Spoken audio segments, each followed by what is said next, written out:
자, 오늘도 하실 말씀들이 많을 것 같은 변호사 세 분, 파이터 로이어스.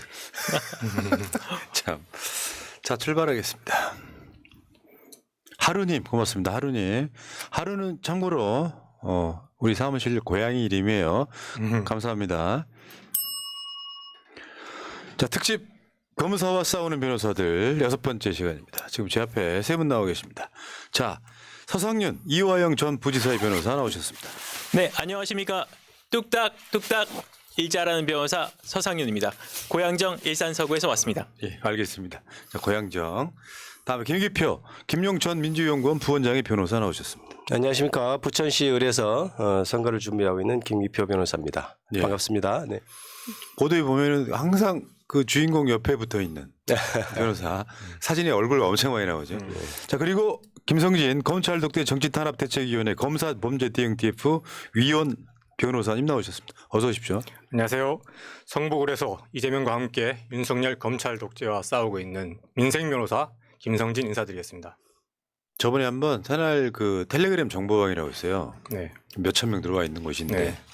거기에 대해 글 하나 올렸었는데 저번에 왜 검증할 때 네. 재산이 왜 이렇게 적냐. 네. 지금도 검증 나왔어요, 결국. 예, 당연했지만 조금 늦었지만은 뭐 사필 규정이죠. 그때 저 나왔을 때 저 사모한테 네. 청혼하면서 네. 우린 차도 뭐 집도 안 가질 거다고 했다는 이야기. 아, 예. 그게 되게 감동이었는데 그게 그렇게 연결되는 데다가 네. 김성진을 이제 제가 검색을 해봤어요. 그랬더니 진짜 돈 버는 일하고 상관없이 공익 이런 걸로만 네. 살아오셨더라고요. 네. 아니 뭐 열심히 뭐 누군가가 이렇게 공부시켜가지고 변호사 만들어 놓으면 돈도 벌어야지 왜 그렇게 못 사는지 참 훌륭하신 분이세요. 애초에 그러니까 네. 국회의원에 맞는 사람이야. 네.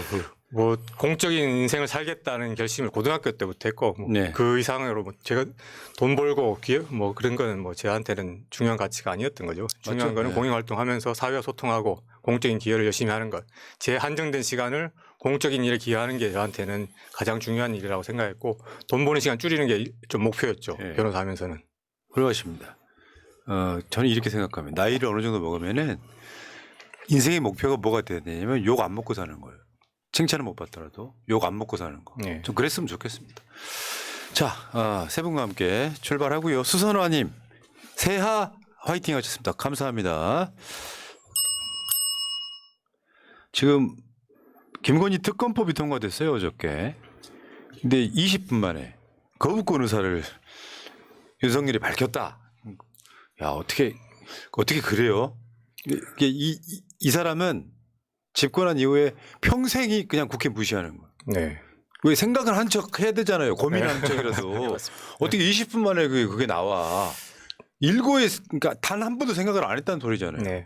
미리 결론을 냈고 있죠. 네. 그래서 국민들이 다 반대한다는 건 알고 있습니다. 자기도 뭐 여론조사 다 보겠죠. 그래서 국민 70%가 반대하고 심지어 영남도 69%, 67%가 반대한다. 대구 경북에서 그런 숫자도 다 알고 있으면서도 굳이 이렇게까지 특검법에 대해서 거부권 행사한다. 이거는 국민을 저버리는 것이죠. 그런데 이 판단은 저는 이게 과연 대통령으로서 판단한 것이냐. 저는 그게 아니고 그냥 남편으로서 판단한 것이다 라고 생각하는 거죠. 공과 사를 구분을 못하고 사리 사욕에 휩싸여서 공적인 판단을 해야 되는 대통령직을 이용해서 철을 지키는 그런 잘못된 판단을 한 것이다 라고 생각하고 저는 이런 행동 자체가 헌법이 대통령의 거부권을 부여한 그 취지를 정면으로 위반하는 것이라고 생각하거든요. 무슨 말씀이냐면은 헌법에서 대통령의 거부권을 준 이유는 공적인 판단을 하면서 국민의 기본권과 헌법 질서를 지키는 판단을 하면서 그것이 국회와 뜻이 다르다. 그렇다면 좀 주도권을 갖고 국회한테 한 번 더 제의를 해주세요 라고 요구할 수 있는 그런 정도 권한이거든요. 그 판단의 전제는 언제까지는 공적인 판단이고 그 기준은 공적인 판단의 기준인 헌법과 기본권인데 그런 판단 기준이 아니라 그건 쌍거리 무시하면서 그런 근거는 전혀 없지 않습니까? 그냥 철을 지키기 위해서 일가를 지키기 위해을 그런 판단을 한 것 자체가 이 헌법이 정하고 있는 이 거부권의 취지를 정면으로 무시하고 완전히 반대되는 판단을 한 것이라는 점에서 저는 헌법 자체를 완전히 무시하는 그런 측면에서 중대한 헌법 위반으로 탄핵 사유까지도 저는 충분히 구성해 볼 수 있다라는 생각까지 해보는 것이죠. 어제 통과된 특검이 네. 김건희뿐만 아니라 저 대장동 특검도 포함되어 있잖아요. 네. 근데 이 특검 다가 다 자세히 보면 검찰이 하는 거 있잖아요. 네. 처음에는 참고인으로 소환하는 것처럼 네. 네. 윤석열 다 참고인이고 네. 좀 심하게 나가면 공범에 가까운 사건이기 때문에 네. 자기 자신의 문제잖아요. 그렇죠. 네. 요거 거부권 행사하는데 법적인 문제가 사실은 있는 거죠. 법리적으로 보면. 법리적으로는 문제 있죠. 네.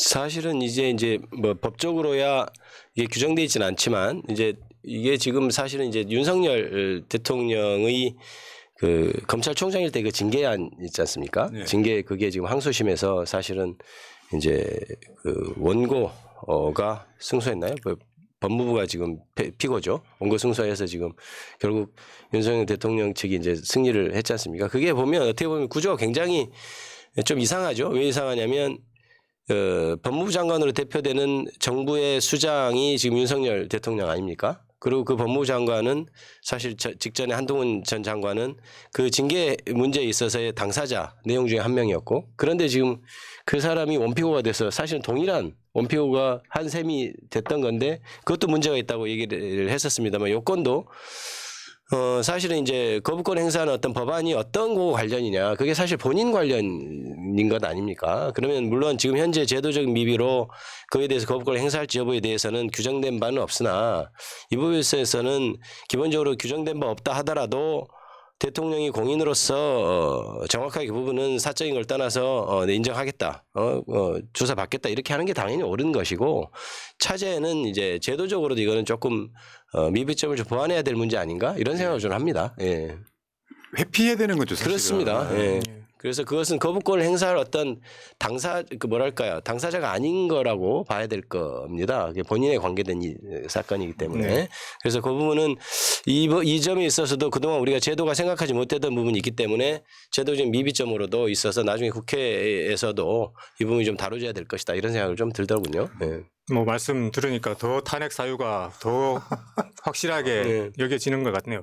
근데 이번 거부권 행사는 그냥 문제가 뭐 저는 윤석열 대통령이 정말 재무덤을 판 행위다라고 저는 볼 수밖에 없어요. 일단 문제가 뭐냐면은 일단 재의결을 이제 해야 되는데 거부권 행사하면 재의결 정족수가 제적 과반수 출석에 출석이 한 3분의 2 찬성이거든요. 근데 이게 혹시 될 수도 있다라는 생각이 저는 드는 거죠. 지금 국힘 의원들도 사실은 양심이 있는 의원들 많거든요.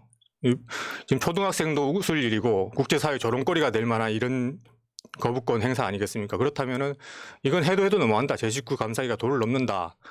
나로서는 용납할 수가 없다. 그것도 무기명 투표 아니겠습니까? 그리고 자기의 공천권과 관련해서 약간 좀 거시기 한데 하는 생각도 하는 사람들도 있을 수 있고 그런 것들까지 종합하면은 재의결 때 국민의힘에서 어느 정도 반란표가 나올 것을 저는 기대하고 네. 그런 사람들이 있을 수밖에 없다. 이게 너무나 얼토당토하기 때문에 상식 있는 사람이라면. 그래서 재의결을 하게 되면은 재의결이 되건 안 되든 간에 저는 이 부분에 대해서 윤석열 정권이 이 어떤 지지도를 잃고 이 여기에 대한 반감이 국민들한테 커져 나가는 것은 이제 피할 수가 없다. 왜 그 네. 최순실 특검할 때 네. 태블릿 PC 같은 네. 예를 들면 윤석열 정권은 거부권 행사로 망했다라고 하는 결정적인 모멘텀이 될 가능성이 되게 높아요. 네. 네. 그러니까 이게 아까 제 식구 감사기라고 했잖아요. 요거는 그야말로 내 식구 감사기잖아요. 진짜 자기 이거 식구, 뭐 있을 수 자기 식구. 없는. 네. 네. 야 이게 어떻게 보세요, 똑딱똑딱 변호사님. 그러니까 기본적으로 사실은 이게 대통령이 오판하고 길을 잘못 가는 게 있으면 그 참모들이 바로 잡아줘야 되지 않습니까? 사실 대통령실의 직무기도 굉장히 심하고요. 근데 그만큼 저희가 항상 뉴스에 나오지 않습니까? 대통령이 경로했다. 뭐 한 일주일에 한 두세 번씩은 경로하시는 것 같더라고요. 그래서 그러니까 이제 아무도 이제 직언을 하지 않고 그러다 보니까 지금 이게 어디 산으로 갔는지 바다로 갔는지 이제 방향 없이 지금 흘러가는 것이죠. 이게 이제 거부권이라는 것이 이제 사실은 대통령이 거부권을 행사할 때는 개인적인 감정이나 어떤 개인적인 이익에 따라서 하라고 헌법이 규정하고 있는 것이 아니거든요. 근데 이제 과연 어떤 이유를 붙여서 거부권을 행사할지 저는 좀 주목이 됩니다. 뭐 어떻게 그건 지켜봐야 되겠지만 실제로 지금 특검이라는 것이 왜 이게 지금 발의가 되고 했던 것을 생각해 봐야죠. 이제 검찰이 있는데도 왜 특별검사라는 걸 임명하느냐. 그럼 첫째는 검찰이 수사를 해서는 도저히 공정성을 기대할 수 없다. 뭐 이런 요건들이 있어야겠죠. 법에는 규정되어 있지 않으나 검찰에 수사를 맡겨서는 그 누구도 어떤 객관성, 그다음에 사실관계 인정이나 이런 거에서 어떤 정당성이나 이런 걸 부여하기 어렵다고 했을 때 특검을 하는 것이고, 게다가 이거는 이미 굉장히 오래된 사건임에도 실제로 검사들이 수사를 안 한 것이 명백한 사건이거든요. 그렇다면 이런 것을 특검을 하죠. 어떤 것을 특별검사를 하겠습니까? 그렇다면 현재 대통령이 이거를 어떤 이유를 대서 거부권을 행사했을 때 향후에 다른 내용으로 특별검사가 또 임명되고 했을 때 그 당사자들이 제기한 이유에 대해서는 또 어떻게 얘기를 할 것인지, 논리를 세울 것인지, 그것이 굉장히 옹색한 면이 있어서 그건 당연히 이거는 거부권 행사하면 안 되는 법안이죠. 네. 그 웃긴 거죠. 우리나라 사례도 없잖아요. 그렇습니다. 친인척 비리 관련해서 네. 사실 이거 수사 방해잖아요. 네. 못하게 하는 거. 굉장히 뻔뻔한 거죠. 예. 사례도 없는 거라서 정말 이게 어려운 한자이긴 합니다만 미증유라는 게 있어요. 미증유. 네. 지금까지 없었다. 지금까지 없었고 앞으로도 없을 딱 그런 사건이잖아요. 그러니까 내가 보기엔 가장 부패한 정권인데 네. 가장 깨끗한 책을 하고 있는 거죠. 네. 그러니까 아마 그 네. 거부권 행사할 때 분명히 네. 그 총선용이기 때문에 거부한다. 네, 네, 이 그렇게 붙일말이 얘기했죠. 그것밖에 없을 네. 가능성이 되게 네. 높아요. 참.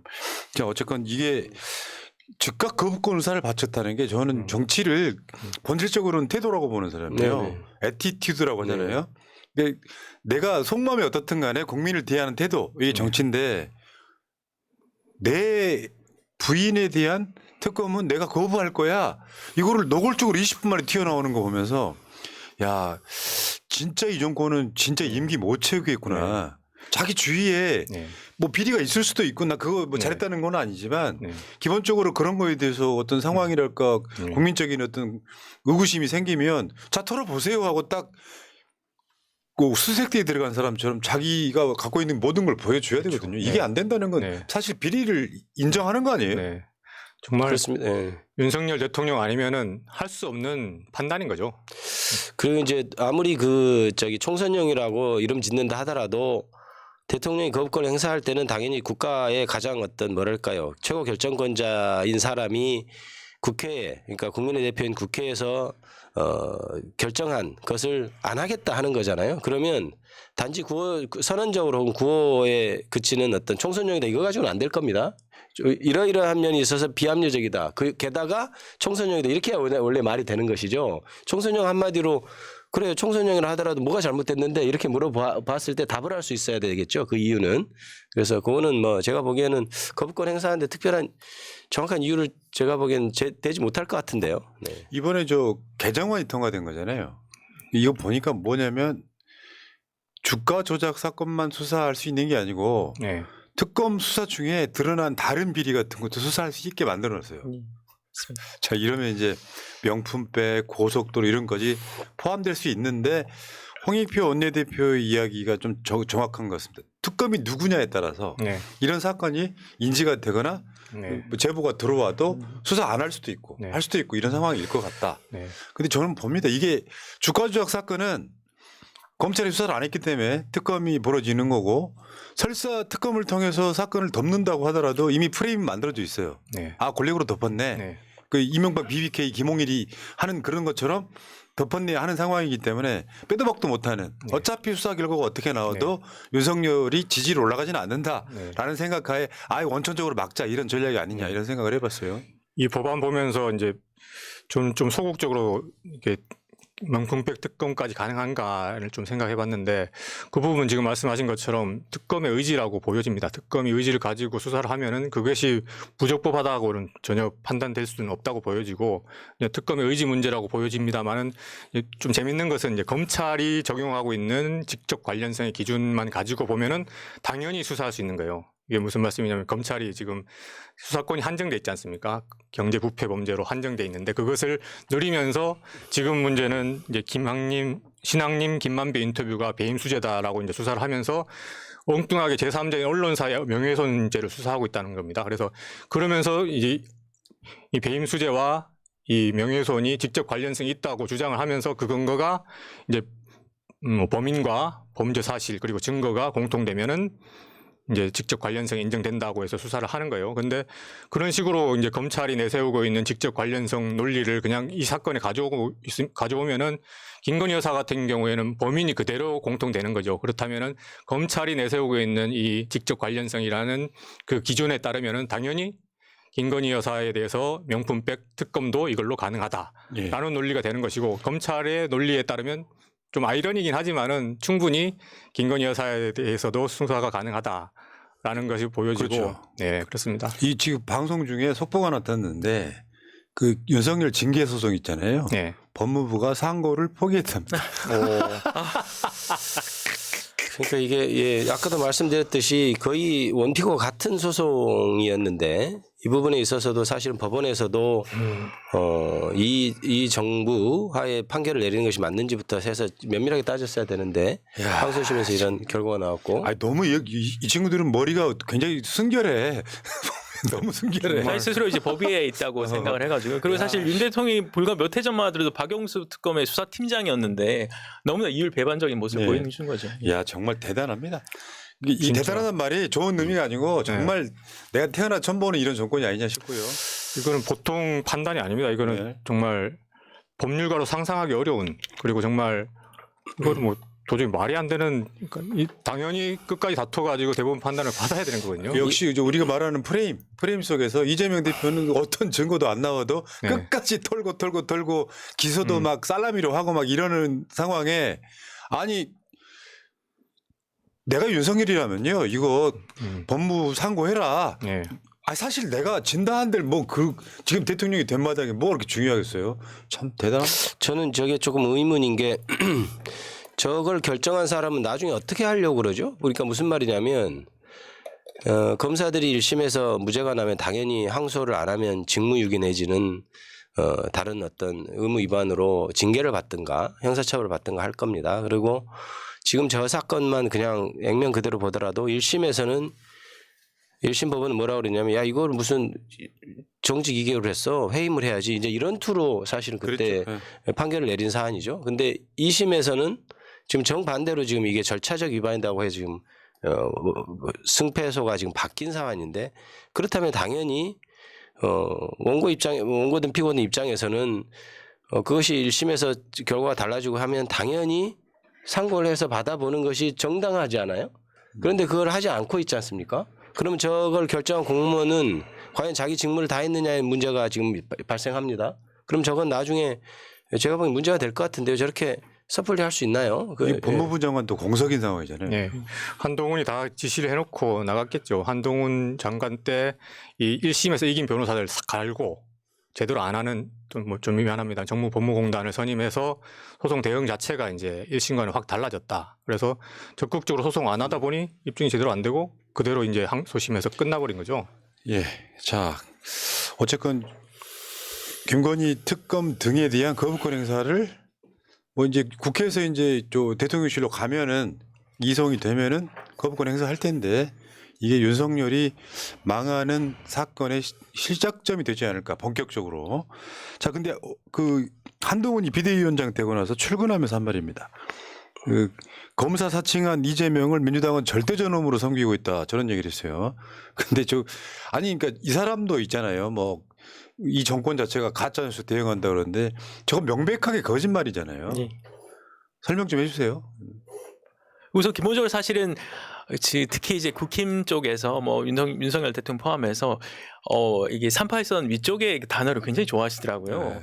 네, 그러니까 주로 이제 뭐 저기 뭐 1호 사진, 1호 열차, 1호 도로, 만리성 1호 이런 게 다 이제 저쪽 단어인데 본인 스스로 1호 영업사원이라고 하더니 급기야 이제 한동훈 비대위원장에 위해서 이제 절대 존엄까지 나왔습니다. 그러니까 사실은 이게 보통은 자기가 생각하고 자기가 보는 시각에서 그대로 남한테 이야기를 하는 경우가 많기 때문에 자기네 스스로가 이제 그렇게 절대 존엄으로 워낙 윤석열 대통령을 섬기고 있다 보니 상대도 그렇게 이제 보이는 거 아닌가.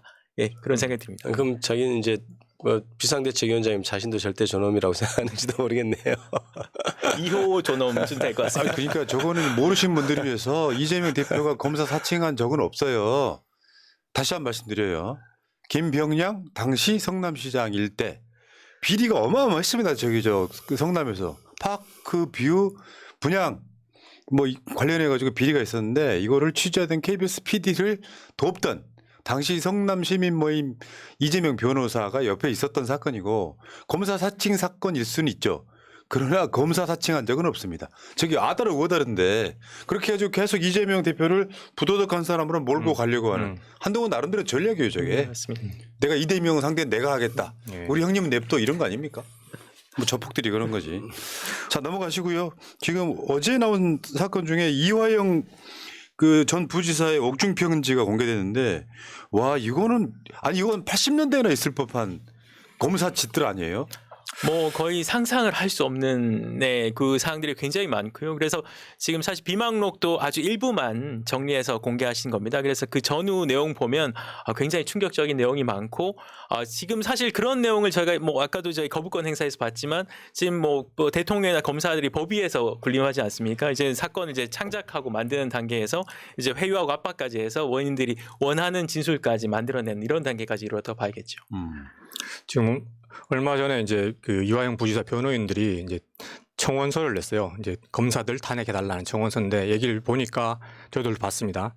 수원지검 김영남 부장검사 그리고 박상현 검사가 이화영 부지사에게 허위 진술을 강요했다. 그래서 강요 끝에 어쩔 수 없이 허위 진술을 하긴 했다. 그렇다면 이 허위 진술 강요 행위 자체가 헌법에 위반하고 직권남용이기 때문에 이 사람들은 탄핵돼야 된다라고 하면서 이제 우리 민주당 의원들에게 청원서를 보내온 것이죠. 그래서 그 내용들을 보면은 좀 황당합니다. 그 말이 맞다고 하면은 사실 이 대북 송금 사건 자체가 만들어낸 사건이란 거죠. 그렇죠. 예, 만들어낸 사건이고 이 만들어낸 사건을 가지고 사람을 이렇게 괴롭히고 그리고 이 이재명 대표님의 명예를 이렇게 실추시키고 정치적으로 마이너스를 만들어내는 사실상 검찰이 정치라는 전형적인 예다라는 말씀드리고 있고 이것은 바로 정치적 중립 의무 위반이고 당연히 이제 탄핵 사유가 되는 것이죠. 여기서 핵심이 그거 같아요. 네. 박상용 검사가 이화영 부지사한테 그 보고를 했을 때 이재명 지사가 알았다는 말을 했다는 게 꼭 들어가야 된다. 네. 이거 인정을 하면 우리 파티 한번 하자. 네. 이게 뭐하는 거야? 그러니까 이제 저는 이 부분이 가장 의미가 있는 어떤 비망록 여러 가지 뭐 의미가 있는 말이 많습니다만 의미가 있다고 보는 것이 지금 우리 말씀해 주신 대로 이재명 지사가 알았다는 표현 꼭 들어가라. 이게 뭔 말이냐면 이재명 지사를 그러니까 약간 시쳇말로 얽기 위한 그러니까 그렇죠. 걸 수 있는 말이죠. 이재명 지사가 그때 당시에 알았기 때문에 공모해서 이렇게 쓸 수 있는 거죠. 이제 검사는 공수사실을 공모해서라고 쓸 수 있고 이제 비로소 입증이 됐다고 이렇게 주장을 할 겁니다. 그러니까 이거는 굉장히 큰 의미가 있는 것이 특수부 검사들이 어떤 사건을 수사하면서 이게 흑과 백을 가려서 뭐 잘못됐으면 기소하고 뭐 잘못되지 않았으면 무혐의하고 이런 관점으로 지금 수사를 하고 있는 게 아니고 이재명이라는 사람을 목표에 두고 이재명을 어떻게 기소할 것인가 어떻게 얼검할 것인가 이렇게 수사하고 있다는 점을 바로 그대로 드러낸 말이라고 맞죠. 봐야 되는 거죠. 그러니까 이게 굉장히 큰 말입니다. 사실은. 김기표 변호사는 특수부 있을 때 그렇게 수사 안 했죠. 아 저는 그렇게 하진 않습니다. 아니 이거 좀 심하잖아요. 그러니까 이게 지금 현재 그래서 그 전에도 제가 와서 특수부 수사 때문에 이게 나라가 망하게 생겼다 제가 이런 얘기를 한 적이 있는데 이렇게 되면 보십시오. 이제 이재명 대표를 목표로 한 수사이기 때문에 여기서 혹시 실패하잖아요, 이게. 그럼 다른 루트로 또 파고 들어가는 수사를 하게 된다는 거죠. 검사들의 지금 이게 목표가 이미 이재명 대표로 정해졌기 때문에 이게 아니네 하더라도 그러면 여기서 이렇게라도 회유해서라도 그래도 안 되면 다른 사건으로 하든지 아니면 이 사건에서 다른 방법으로 또 누굴 회유하거나 협박하는 것이 정해져 있는 거지 않습니까? 네. 그러면 행동 양식이 정해져 있다면 이게 기본적으로 요거 자체가 바뀌지 않으면 글쎄요. 대한민국에 이게 특수수사라는 것이 이게 진짜 정권 바뀌면은 수사권 뺏기겠어요. 지금 김영남, 박상용 이 검사들은 그런 거 아니에요. 그 회유하는 과정이 있잖아요. 딱 안 봐도 보이잖아요. 부지사님 좋게. 저 이재명이 알았다고 한 거 부시고 우리 깨끗하게 덜고 우리 파티 한번 합시다. 이게 뭐야 이 새끼들 조폭이지. 그러니까 제가 그 현장에 있었지 않습니까? 그래서 저희가 대판 싸우다가 거의 손찌검 직전까지 진짜? 가서 저희가 국가인권위에 사실은 진정서 접수했고요. 7월달에 접수했는데 아직까지도 처리가 안 되고 있습니다. 와 진짜 이거 그래서 지금 김영남, 박상용 탄핵소추 청원이 국회 제출했는데 근데 접수 거부로 돼 있습니다. 왜 접수 거부해요? 근데? 뭐 지금 뭐 진행 중인 사건에 뭐 영향을 줄 수 없다든지 뭐 그런 뭐 불명확한 사유로 지금 접수가 거부된 것으로 알고 있습니다. 보류도 아니고 거부예요? 네, 접수 거부. 예, 그렇다면 이제 뭐 저희들 이제 지난번 그 청원 접수 때 대책위에서 우리 기자회견 했었는데 그 부분에 대해서 일단 청원 절차를 진행하는 걸 지켜보겠다. 제대로 안 될 경우에 뭐 탄핵을 검토해 보겠다라는 이제 기자회견 했는데 그렇다면 이제 검사 범죄 대응 TF 차원에서 탄핵을 좀 적극적으로 고려하는 그런 국면이 된다고 보여집니다. 그러네요. 네. 그러면 이런 거는 이제 탄핵 진짜 사유가 전 될 것 같고요. 만약 이제 이 부분은 어떻게 보면 어두움에 그러니까 잘 지금 입증이 안 되고 서로 지금 진술만 있는 상황이고 이런 상황이면은 그 국정수사법이 지금 어떻게 되는지 살펴봐야 되겠습니다만은 어떤 국회에서 자기의 권한을 이용해서 지금 현재 수사기관도 인권위도 전혀 나서고 있지 않지 않습니까? 그럼 현재 이것을 해결할 수 있는 것은 유일하게 국회다. 국회면 탄핵 또 그런 루트로도 갈 수 있고 실제 조사할 수 있는 권한이 이제 여러 가지가 또 있지 않습니까? 그런 것도 제가 보기에는 강구해 볼 수 있다. 그러니까 이게 지금 검사 3명이 이미 탄핵된 상태잖아요. 안동환, 이정섭, 예. 손중성 이렇게. 예. 그러면 4, 5, 5가 될 가능성이 꽤 높은데요. 이 뭐 상황이. 이분들뿐 아니라 여러 분들 저희들은 지금 검토하고 있고요. 그 부분에 대해서는 아직은 뭐 밝힐 단계는 아니지만 좀 저희들 입장에서는 검사 탄핵이 검찰 독재 해체의 핵심적인 키다로 생각하고 그건 좀 적극적으로 해야 된다라고 생각하면서 민주당 지도부를 좀 설득하고 있는 입장이다라고 말씀드립니다. 그러니까 이게 지금 이게 회의 협박 이게 얼마나 크냐에 대해서 다 아시겠지만 그래도 혹시 뭐 그걸 가지고 그러냐 이렇게 하실 분이 있어서 간단히 다시 한번 말씀을 드리면 이게 회의 협박이라는 것이 아까 얘기했듯이 수사 목표를 이재명 대표를 정해놓고 하는 수사고 그렇다면 이미 검찰이 그동안 저희들 제가 수차례 주장해왔듯이 검찰 수사가 정당한 데 쓰이지 않고 정적 제거, 야당 대표를 구속시키기 위한 것으로 지금 어떻게 보면 시체말로 몰빵되고 있는 상황을 그대로 드러낸 것이다. 그러면 이 검찰과 거기에 투입된 어떤 이 검사들에 대해서 당연히 탄핵으로 다루고 그걸 정면으로 만천하에 드러내야 하는 것이다. 저는 이렇게 보는 것이죠. 사실은 이제 탄핵도 약하고요. 이게 사실 나중에 특검 가야 됩니다. 여기 지금 여기 나와 있지 않은 주인공들 굉장히 많고요. 예, 그리고 사안들 대해서 철저하게 수사가 좀 필요하고 그리고 사실 오죽하면 그 이화영 부지사가 이렇게 재판 과정에서 아니 여기 피고인은 난데 왜 자꾸 이재명 이야기가 왜 나오느냐. 내가 주인공이다 이 재판에. 네, 그런 식으로 지금 그 몇 개월간 거의 1년 가까이 끌고 갔던 거죠. 청원서를 제가 봤는데요. 보다 보니까 이화영 부지사님께서 머리가 되게 좋거나 아니면 되게 용의주도한 분이다라는 생각이 들었어요. 그게 뭐냐면은 일단 검찰의 이 압박과 회유에 의해서 허위 자백을 하면서도 이재명 대표가 돌파할 수 있는 구멍을 또 만들어 놨습니다. 일부러. 그게 무슨 말이냐면은 이게 2019년 7월 29일 아침 10시경에 대북 송금을 보고했다. 라고 이제 허위 진술을 하면서 그 날짜를 어떻게 만들었냐면은 미리 그 시점에 이재명 대표가 보고받을 수 없는 날을 변호인한테 알아보라고 해가지고 그 시점에는 국회에서 토론회에서 인사말을 하고 있었다라는 알리바이를 딱 확보한 다음에 그 시점에 내가 보고했다라는 거짓말을 하는 것이죠. 그러면은 그 시점에 보고를 할 수가 없는데 보고를 했다는 허위 진술이 되지만은 자기는 그때 당시 검찰의 회유 압박에 의해서 진술을 할 수밖에 없었던 상황. 하지만 그것이 거짓으로 밝혀질 수밖에 없게 만드는 상황. 그걸 다 계산해서 만들었다라는 측면에서 용의주도한 분이다라고 생각이 드는 것이죠. 이따가 이성균 씨 이야기도 나오겠지만 네. 실제로 이제 사람을 궁지에 모으는 방법이 뭐 제가 알고 있기에 이화영 부지사 같은 경우도 사건의 본질과 상관없는 뭐 개인, 뭐 사생활, 뭐 개인적인 거를 털어서 결국에는 거짓으로 진술하게 만들고 이재명 대표 엮으려고 하는 이런 방식의 수사는 진짜 지금 80년대 군부 독재 때나 가능한 수사잖아요. 어떻게 이게 지금 21세기 2023년에 지금 벌어지고 있는 일이라는 거예요. 그래서 서울의 봄이라는 영화를 보면서 많은 분들이 기시감을 느끼는 것 아니겠습니까? 그래서 이제 이런 것은 아마 공수처가 제대로 작동을 하는 경우에는 당연히 공수처에서 이런 것에 개입을 해서 수사를 해야 되는 것이고 그것이 어렵다면 아까 말씀하신 대로 나중에 특검으로라도 밝혀야 되는 사안인 것 같습니다. 예. 예. 자, 그리고 이 사건은 그렇고 이것도 뒤집어질 일인데 지금 언론들이 별로 보도를 안 하고 있죠. 이 사건 예, 맞습니다. 자체가. 맞습니다. 자, 다음에 김용 부원장 근황도 좀 알아볼까요? 지금 이 추운 겨울에 갑자기 100이면 100사람 모두가 무죄 날 사안을 어떤 식으로 이런 식으로 해가지고 딱 엮어버렸는데 이 상황이라고 하면은 지금 김용 부원장 입장에서 속 터질 일이거든요. 예. 아까 우리 김성진 변호사님이 이화영 부지사 말씀하시면서 이재명 대표가 보고받지 못할 시점에 했다고 이렇게 거짓으로 해서 뭔가 여지를 남겨주셨다 했는데 저는 이제 우스갯소리입니다. 걱정이 되는 것이 그렇게 하더라도 잘못하면 김용 부원장 같은 경우에는 유죄가 났거든요. 무슨 말이냐면 5월 3일 날 돈 받은 게 도저히 우리가 알리바이를 제시했을 때 5월 3일 뭐 낮이라고 했는데 낮에는 안 돼서 가능하면 6시 정도나 되는 것 아니냐라고 했는데 그게 가능하다라고 해서 지금 유죄 판결이 난 사안 아닙니까? 이제 그런 사안이고 지금 현재 이제 당연히 지금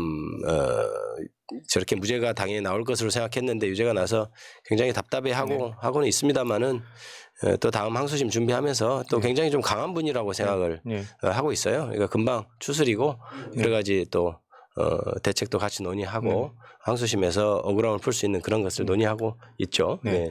저도 뭐 직간접적으로 이제 소통을 하고 있습니다만 변호인님 통해서 또는 뭐 여러 가지로 소통을 하고 있습니다만은 되게 의연하세요. 의연하시고 그리고 적극적으로 다툴 의지를 당연히 갖고 계시고 너무나 억울해 하십니다. 그리고 지금 변호인님들도 다들 100% 무죄를 확신했던 사건인데 이것이 이렇게 결론 날지를 몰랐다. 재판부가 이렇게 이상한 판결문을 쓸 줄 몰랐다는 의견이고 그래서 더 지금 변호인님들도 심기일전에서 다음 항소심에는 반드시 뒤집겠다. 자존심을 걸고 뒤집겠다. 이런 의기가 지금 충천하고 있는 것으로 알고 있습니다. 그래서 정말 제대로 된 판결 다음 항소심에서 받을 수 있을 것이라 생각하고 지금 날씨가 많이 춥습니다. 그래서 많이 추워서 추위에 조금 힘들어 하시는 걸로 알고는 있는데요. 뭐 손도 시렵고 운동하기도 춥고 그렇습니다. 그리고 이제 또 연말 연시 되면은 이제 며칠 동안 독방에서 나오지도 못한다고 합니다. 3일 동안 꼼짝도 못하고 운동도 못하고 사실상은 이제 뭐 독방에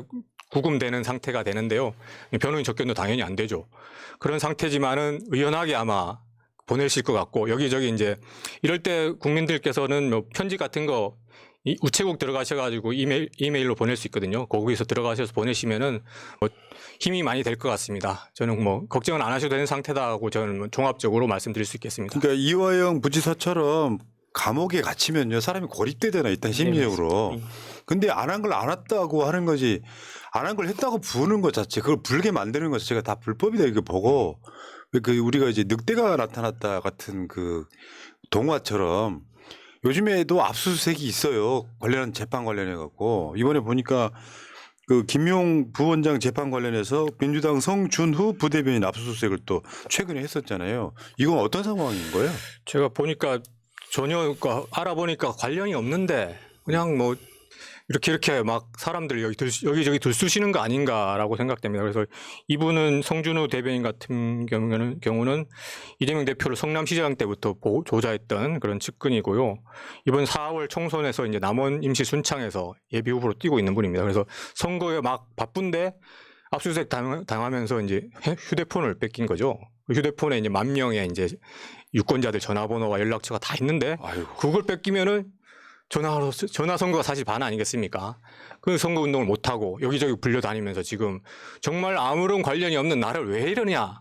이게 정말 어이가 없다는 반응이거든요. 그래서 정말 저희들 이제 변호인들이 볼 때는 정말 어이가 없는 수사다. 압수수색 영장을 너무 남발한다. 법원에서. 그래서 지난번에도 말씀드렸듯이 압수수색 영장이 그냥 청구되면 거의 자판기처럼 나오고 있는 문제. 지금 대법원장님도 그 문제에 대해서는 이제 문제를 시정하려는 의사가 있는 것 같은데 하루빨리 이 문제가 개선돼야 된다고 보고 이 압수수색만 가지고도 인권 침해가 엄청 심각하다라는 말씀을 여기서 또 강조할 수밖에 없네요.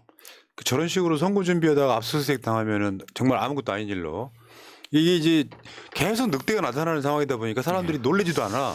이런 사건들에 대해서는 그런가 보다 했는데 이거 잘못된 거죠 사실은. 심지어 이제 참고인 소환까지 되셔가지고요.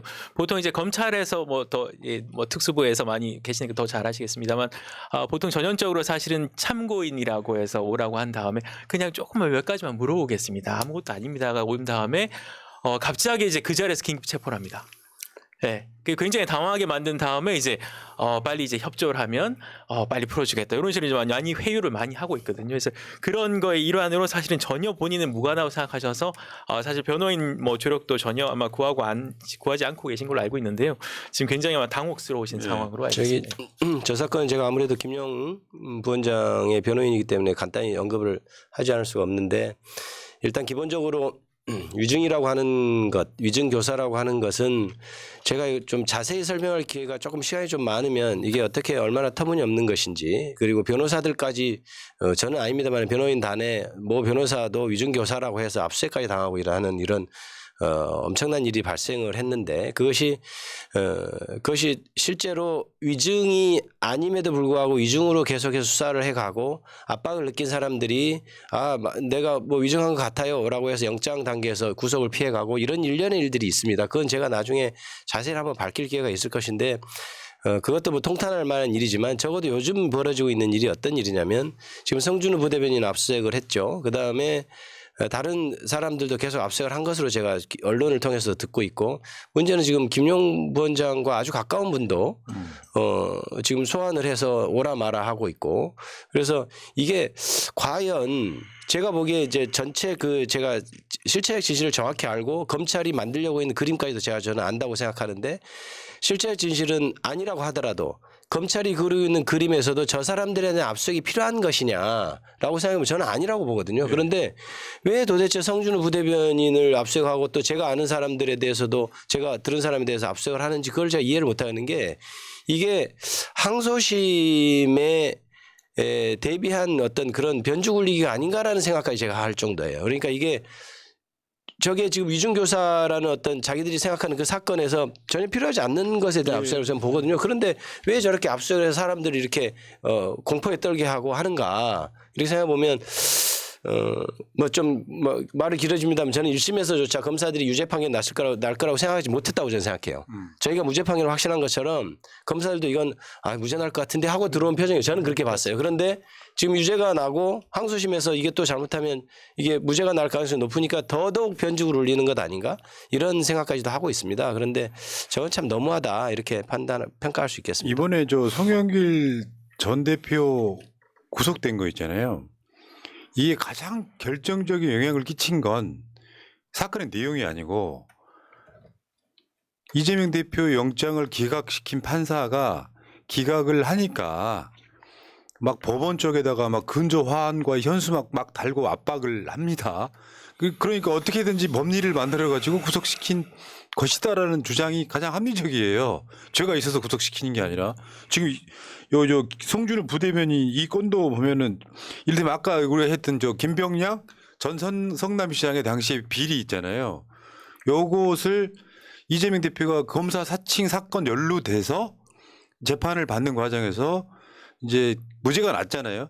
그럴 때 이재명 당시 경기도지사가 그 김병량 이 양반 나중에 구속됐어요. 그 PD 등의 어떤 보도로 인해서. 근데 그 김병량의 비서인 사람한테 제대로 증언을 해달라고 한 걸 끌어와서 이걸 위증 교사 사건으로 만들어가지고 살라미로 이것만 검찰이 소명을 했다 이렇게 이걸로 이제 기소하냐 마느냐 이런 상황이었단 말이에요. 그러니까 제대로 증언을 해달라는 위증으로 만들어버리고. 요걸 사건을 변질시켜가지고 위증 교사 만들어버리고 이런 식으로 계속해서, 그러니까 아마 대한민국 법을 다 알고 있는 사람이 정말 숨만 쉬고 산다면 안 걸릴 수 있는데 어떤 상황에서 어떤 법을 걸어버리면 어떤 식으로 뒤집어버리면 무조건 걸릴 수밖에 없는. 아니 이거는 법에 너무 과잉 남용이잖아요. 그렇습니다. 예.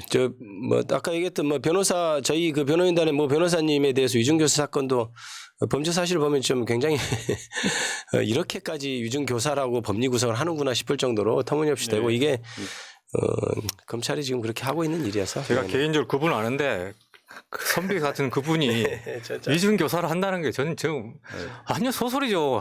저는 깜짝 놀랐어요. 이런 수사가 있다는 거예요. 그래 변협 차원에서도 과도한 수사에 대해서, 변호사에 대한 수사에 대해서 경고도 하고 그런 상태입니다. 예. 검찰이 정상이 아니죠. 이런 형태를 보면.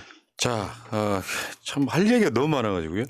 이번에 이성균 씨 죽음에 이르기 위한 피의사실 공표 건도 한번 지금 특검 이야기 나오고 있죠 벌써. 제가 제안했죠. 네. 제가 최초로 아마 제안하지 않았어요. 특검을 왜 제안하신 거예요, 근데? 네. 말씀해보면 이게 이성균 정말 우리 좋아하는 국민들이 모두 많이 좋아하는 배우신데 이렇게 유명을 달리할 상황이 너무 안타깝고, 그 상황에 따지고 보면은 다들 생각하실 거예요. 왜 이렇게까지 경찰이 불러 세워서 망신주의 수사를 했나, 이게 과연 적법한 것이냐라고 괜찮을까 하고 여쭤볼 거예요. 그러면 제가 볼 때는 이게 100% 피의사실 공표죄거든요.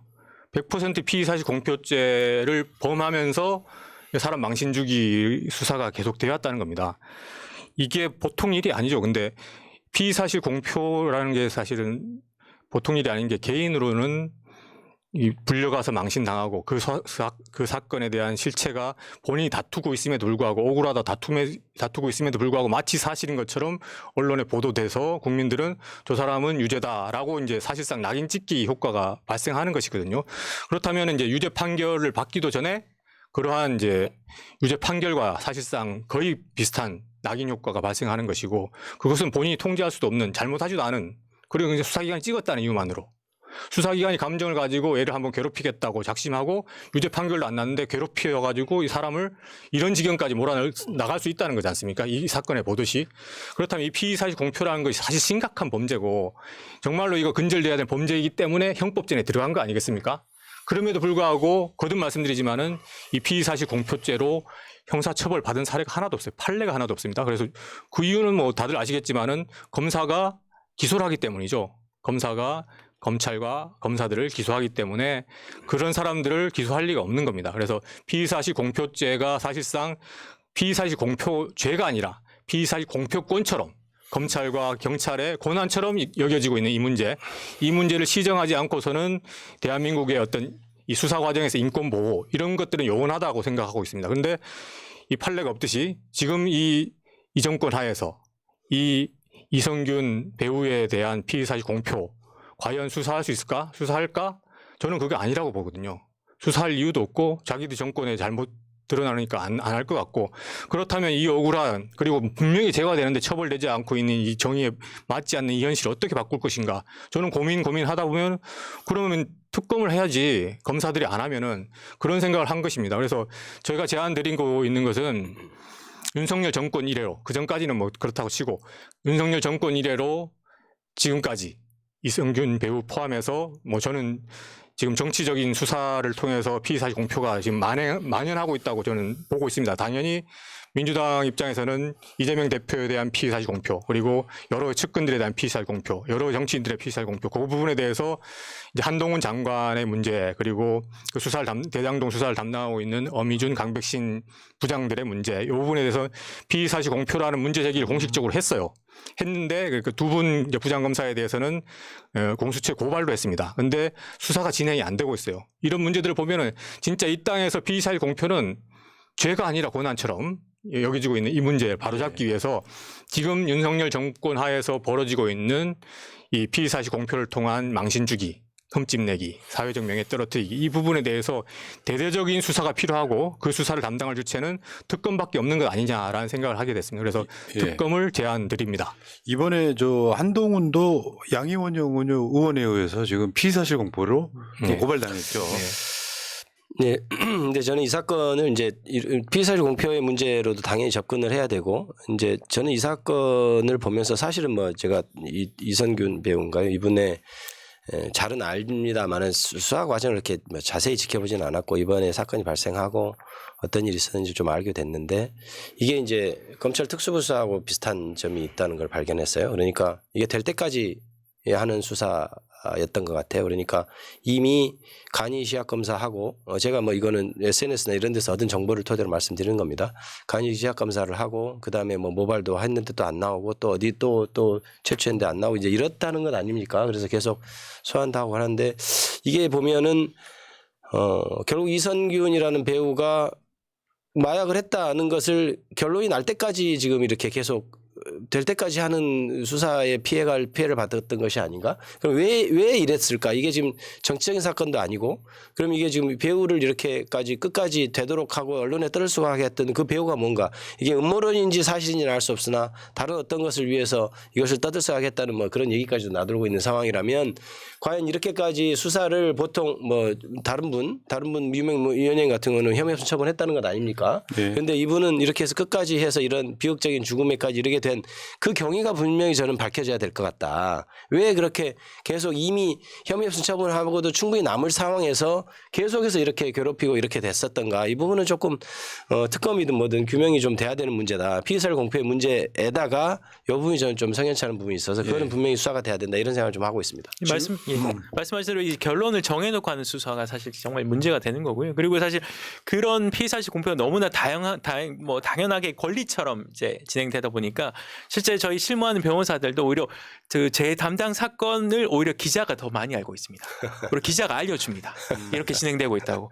이게 말이 안 되는 이야기인 거죠. 오히려 그걸 이제 본인들은 이제 일종의 수사 방법이라고 기법이라고 이야기해서 활용까지 하고 있는 이제 통탄할 상황이 벌어지고 있는 겁니다. 예, 지금 보니까 이성균 씨 측이 이 사고 나기 하루 전날 경찰이 지금 마담이 전과 6범이라고 해요. 그 실장의 진술에만 의존했던 사건이니까 이성균이 마약을 한 것 같다의 시작은 어떻게 된 거냐면 이성균이 돈을 뜯겼다부터 시작된 사건이에요. 네네. 그러니까 너 저번에 술 먹고 와가지고 저번에 먹은 건 마약이야. 이거 불 테니까 나한테 돈 줘 이렇게 된 사건이거든요.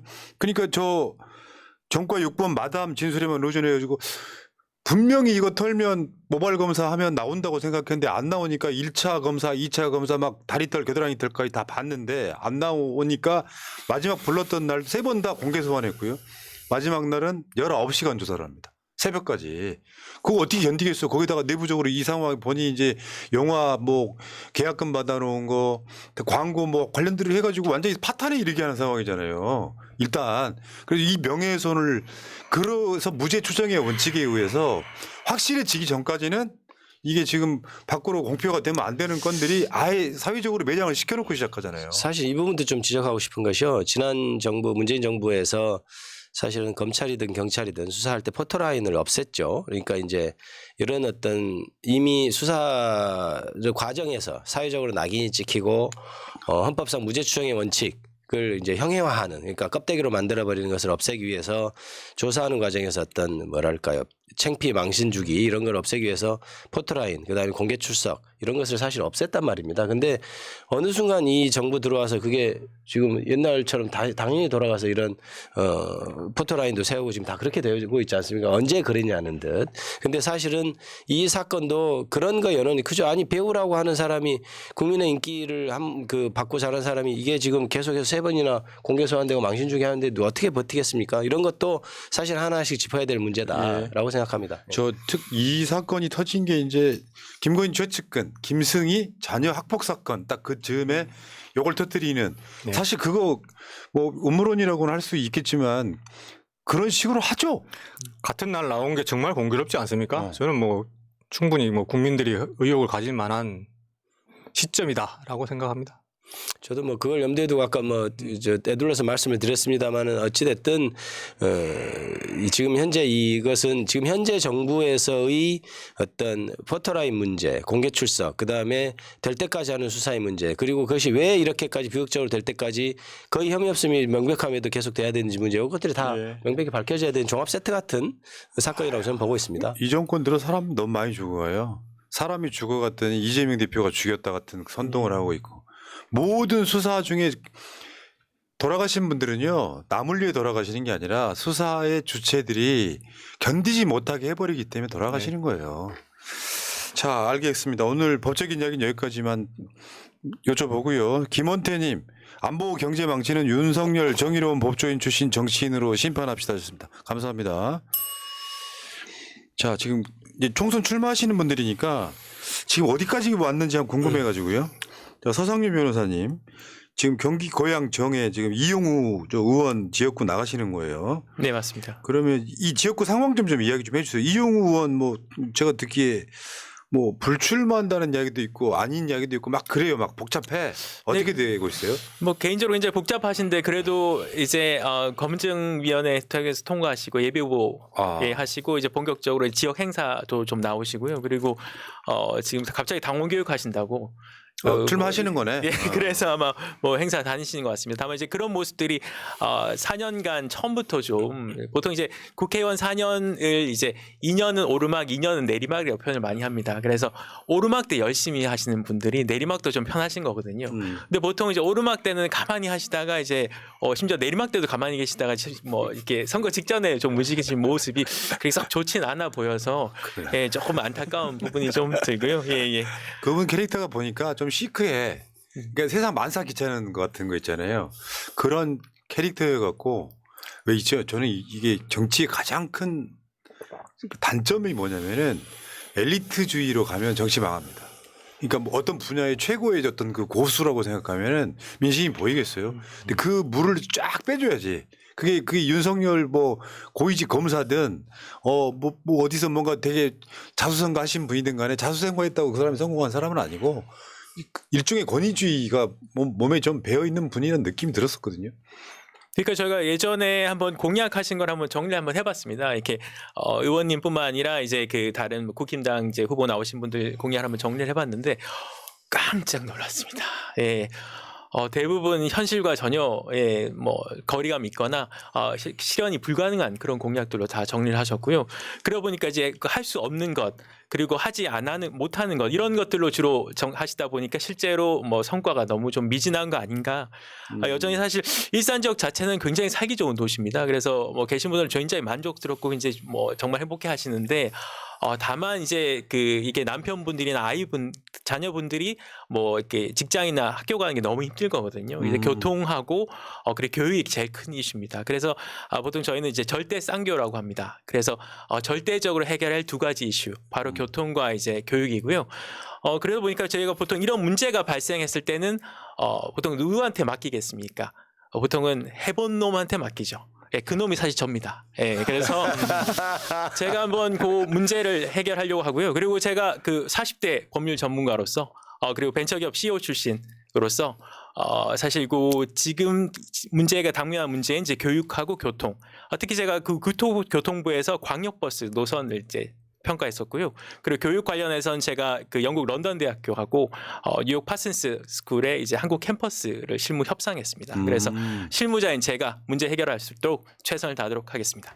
옛날에 여기가 고향 정이 아마 일산 서구 네, 맞습니다. 그 지역구였을 거예요. 야, 정각 때 참 연애하려고 많이 갔던 요즘 많이 안 오시더라고요. 예, 예전에 많이 오셨는데. 안 가본 지가 한 20년 된 것 같고. 자, 일산 가면 그 일산에 호수공원에 꽃축제 하는 곳도 있잖아요. 예, 맞습니다. 근데 일산 진짜 좋은 도시긴 해요. 아직까지 배드타운 느낌이 좀 강하긴 하지만. 네, 그건 제일 아쉬운 부분이 있고요. 그리고 펫시티라 그래서 이제 이 반려견에 굉장히 우호적이고요. 그래서 네. 펫플랜드리라서 이제 호수공원 보시면 이제 반려견 오시고 이렇게 산책 많이 하십니다. 그럼 지금 현역 국회의원에 대한 민심은 어떠해요? 민심은 제가 지난번 말씀드린 대로 사실 온라인 민심은 상당히 안 좋은 편이고요. 일반 민심은 글쎄요, 지금까지 저희 지역에 국회의원이 있으신지 몰랐는데 이제 있으시구나. 이제 좀 이렇게 행사도 좀 오시구나. 이런 정도인 것 같습니다. 그렇구나.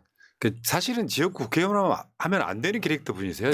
제가 알고 있기로도 좀 그래요. 그런 느낌이야죠. 예, 비례가 맞으신 것 같습니다. 살갑지 않은 느낌으로 진짜 정치한다는 게 출마해 보려고 사람들 만나는 것 자체가 진짜 어떻게 보면 재밌어야 되는데 고역인 사람은 출마하면 안 되는 거예요. 힘들어하시는 것 같습니다.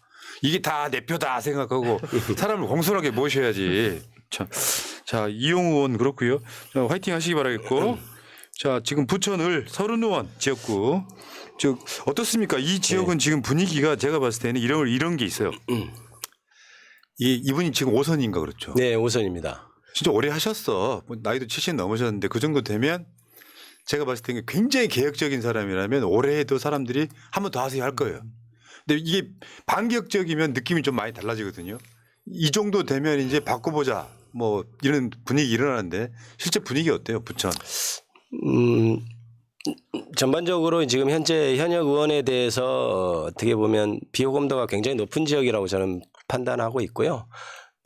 이제 여러 가지 다른 매체, 방송이나 다른 유튜브 이런 데서도 많이 다뤄졌지만 그동안 이 현역 의원 서른 의원께서 하시면서 도대체 부천을 위해서 한 것이 무엇이냐 이런 얘기들은 지역 주민이나 매체에서도 충분히 하고 있는 것 같고 그건 제가 구체적으로 얘기하지 않아도 이미 부천 시민들은 잘 알고 있다고 생각하고요.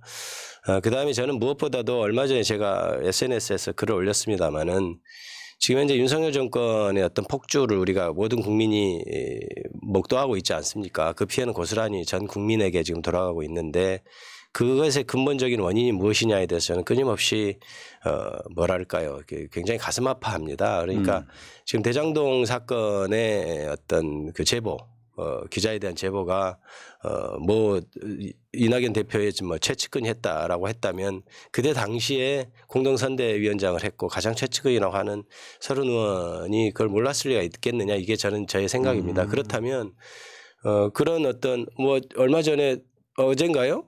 내가 했습니다 제보하면서 그때 이낙연 대표는 몰랐네 이렇게 얘기하는데 저는 그게 정말 어이가 없는 말인 게 맞죠.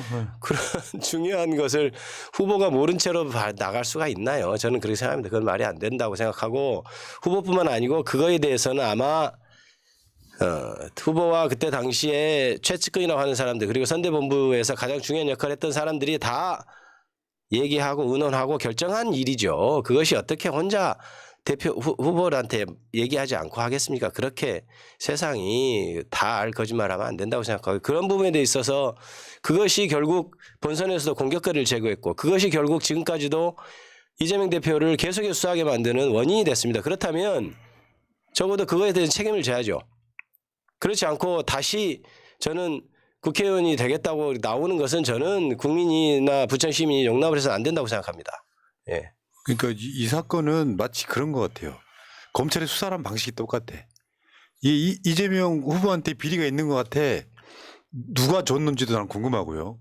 이 최초에 이낙연 캠프에 제보를 한 사람이 누군지도 궁금하고 이거를 언론에다가 여기저기 터트리 달라고 했는데 받는 데가 없어갖고 왜냐하면 대장동 사건은 경기도지사 이전 성남시장 때는 대한민국 최고의 치적이에요. 그거. 그렇습니다. 예. 공공환수한 사건인데 예. 그러니까 이 사람들은 그런 거잖아요. 그 사건에 대해서 지금 어떤 증거도 나오고 있지 않은 상황임에도 불구하고 사과하지 않고 어제 저 남평원가 뭐 그 사람이 한 말이 그거예요. 부도덕한 건 검증을 해야 된다. 나는 후회하지 않는다. 그럼 이재명 대표 탓을하는 상황인 거예요.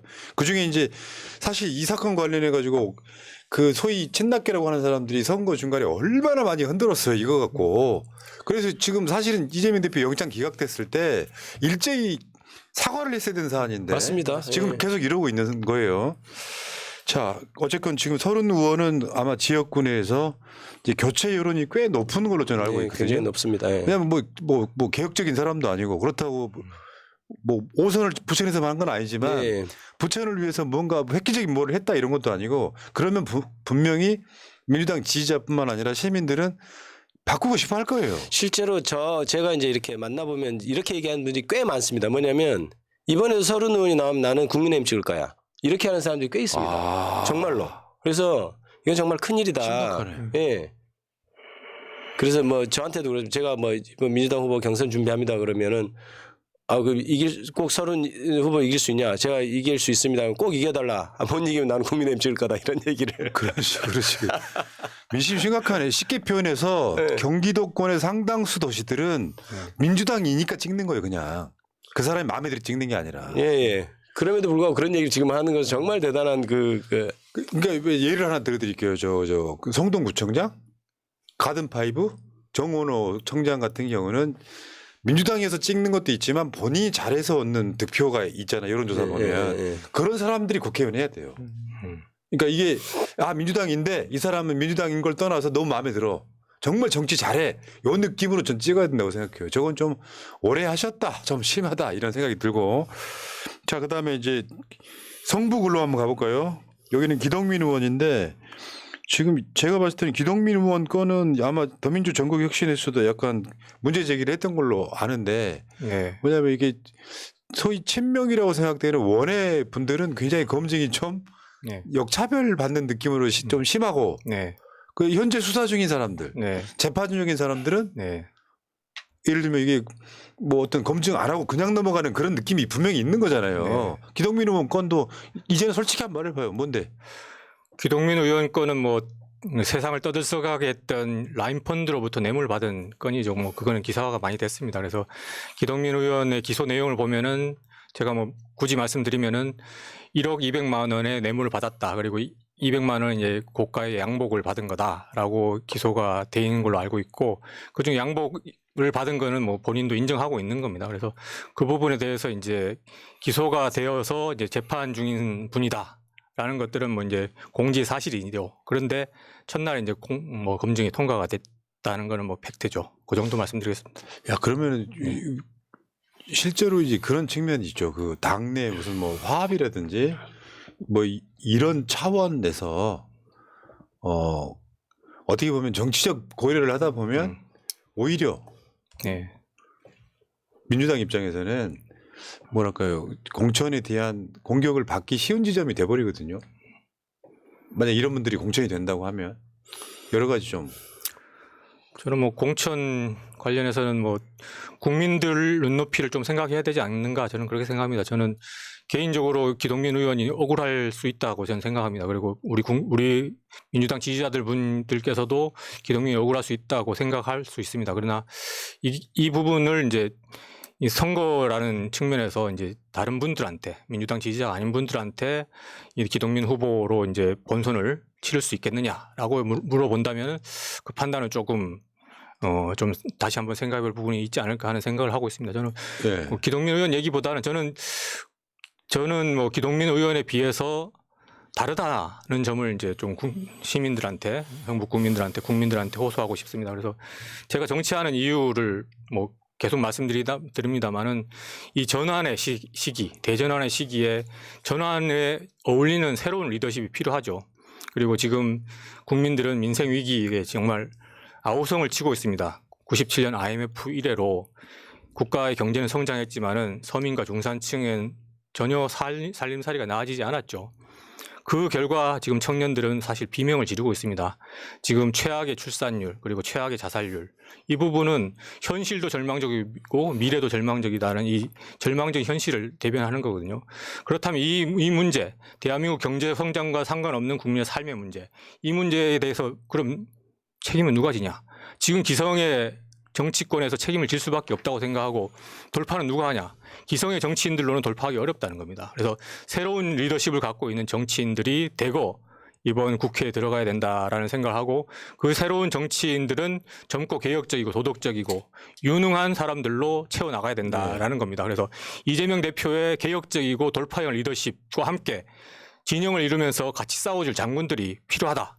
총사령관 이재명 하에 그런 장군들이 대대적으로 이번 국회에 들어가야 된다라는 말씀을 계속 드리면서 제가 그 장군들 중 한 명이다. 그리고 그런 세력들을 만들려고 노력 중이다.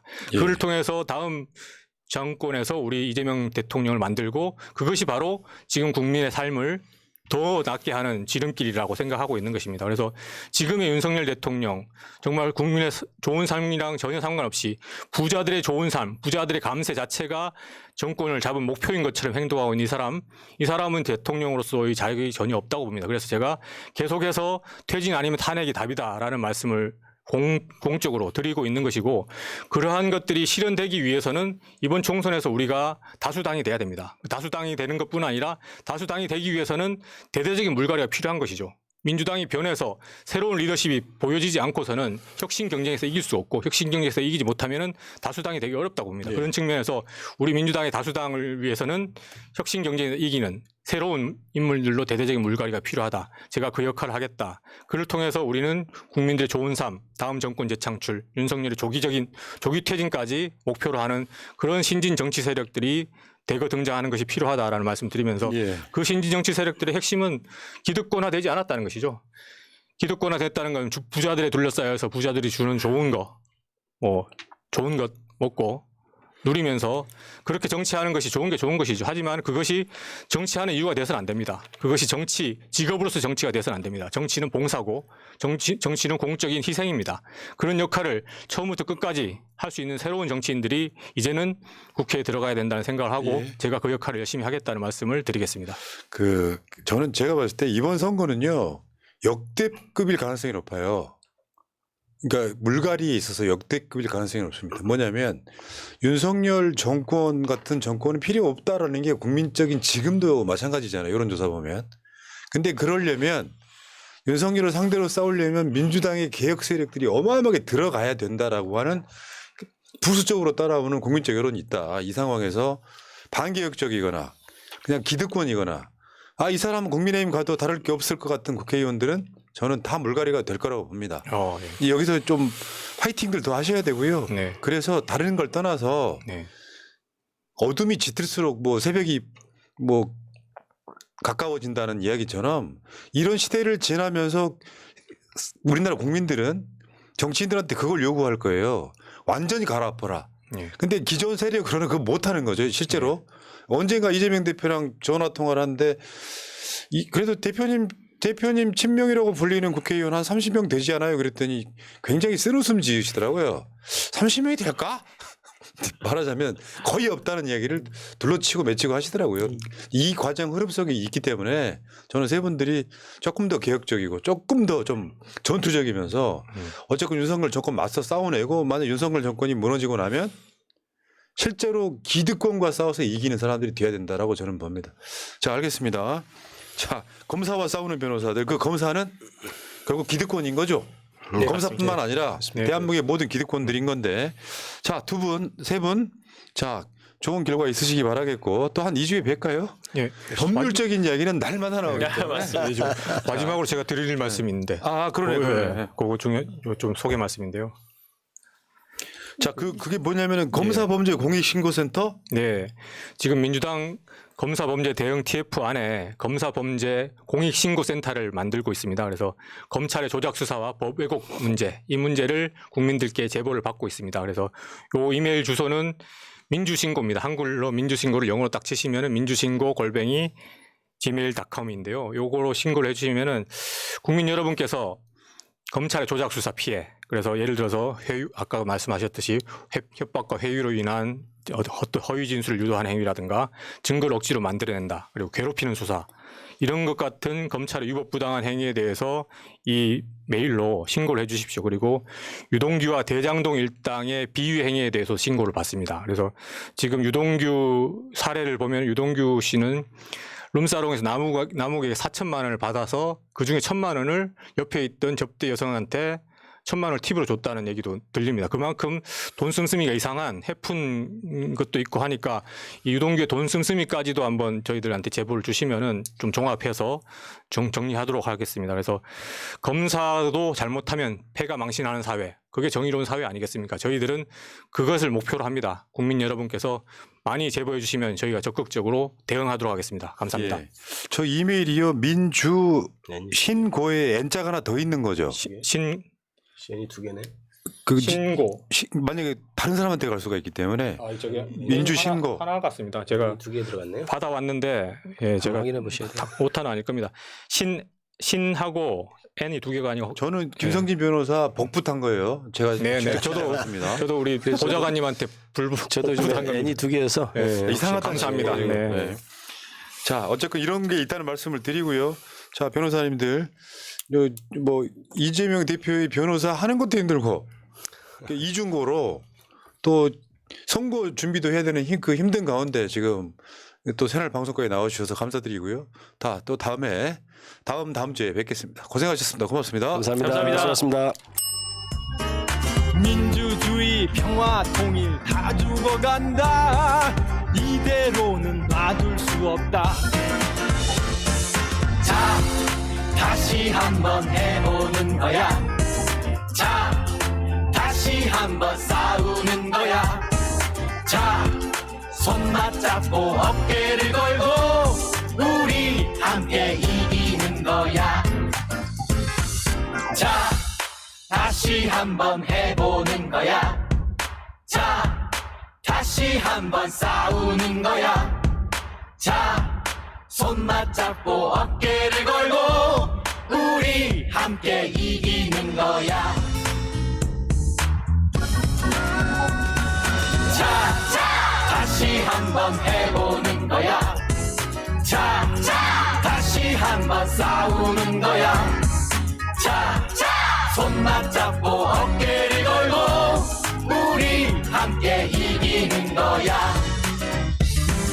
자, 다시 한번 해보는 거야. 자, 다시 한번 싸우는 거야. 자, 손 맞잡고